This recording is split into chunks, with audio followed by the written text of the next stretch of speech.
За шоронд ормоор байна уу, шороонд булагдмаар байна уу? Айлын хүүхдүүдийн дунд алтанч бий, гуйланч бий гэдэг.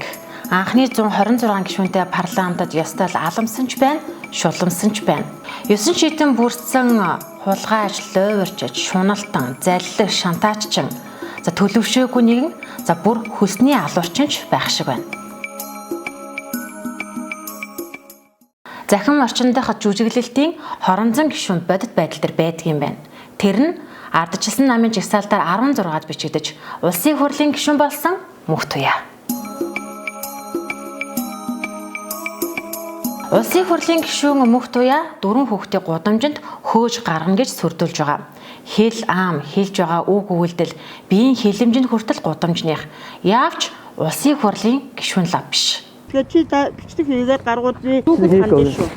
Би бол лайв хийгээд нэг ядарсан багшийг лайвд л оруулчихна. Уур үргээд байвал олон юм донгодоод байвал.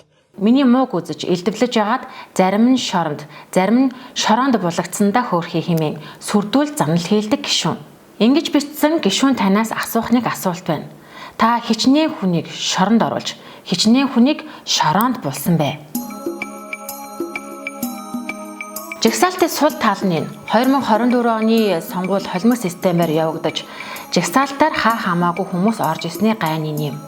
Намын даргатай хэр ойр байх, намын даргаыг хэр сайн таньдаг байх, Facebook-оос мөнгөтэй байхаас хамаарат жагсаалтанд бичигдэж, хамгийн амархнаар хамгийн хурднаар гишүүн болно. Тэр нь ёс зүйтэй байх, мэдлэгтэй байх, за бүр мэдрэмжтэй байх нь ард ирдэд падлигүй. Харин гарсан хойноо бүрэн ирэхээрээ далайлгаж, хүссэн хүнээ харааж, худал хийлж, сүрдүүлж, доромжиж, бүр хулгай хийчих болно. Тэгвэл улсын хурлын гишүүн гэж яг хий юм бэ? За нэг талаар хууль санаачиж батлах, иргэдийн дуу хоолой болох, төрийн эрх барих дээд байгууллагын нэг албан тушаалдан. Харин нөгөө талаасаа ёс зүйтэй манлайлагч байх нэг юм. Тэдний үг үйлдэл бүр олон нийтэд ил байдаг, за олон нийт ч даган дураадаг тийм албан тушаалтан. За гэтэл гишүүд нь шоронд хийж, шороонд буулна, үзэлцэн, алалцсан, хөөж, гарган хэмээн бусдыг сүрдүүлж, занал хийлдэг байж боломгүй юм. За ийм ёс зүйн үйлдэл гаргаж байгаа улсын хурлын гишүүн Мөх Туяа гэж яг хий юм бэ? Багш нарын нэрийг барьж өөрөө толгойд нь манлайлж явсан нэгэн.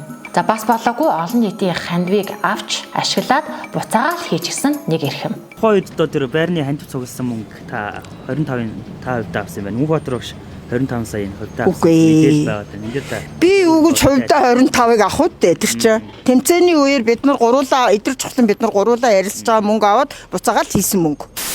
Мөх Туяаг харж багш нарыг дүгнэж байгаа. Харин тэрээр олон мянган багш нарыг төлөөлж, урдаа багшмыг пайз зүүсэн гишүүний эрх яам бидлэж байгаа зүгээр л нэг хоронзон гишүүн бололтой.